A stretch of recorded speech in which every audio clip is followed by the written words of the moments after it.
vi shandrarse na hi na jeskin parta dun.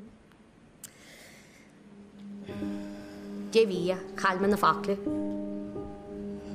Carwan ar a halin tú fakli, tá daine sa lot fehna, tá abal ta betcher Elina ha hawgad.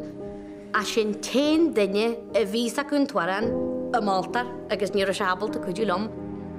Sér naras ta walar grana latja lawan la polehul. Lyr vi me daine og, betcher na ro tegvel ogun dan tawa ta vi an fólam na sianwaran agus cwniata ceol agus a hanrad bio. Digid me jagori gyda tam si ceol? A hananye e ta bunch lesin, ta si ta cwrdd gwyd am hen agus sihir hen le genw centio go le ceol agus a cultur agus a tangi agus a hanrad a le cwnisti bio agus ta sin ein ta tawar ta ffynnu y loeta niwn gymisyn egar pwesti a fwes nis. Ar actas, ie fílagus a seart jeag, an áirt i go lehanné seart.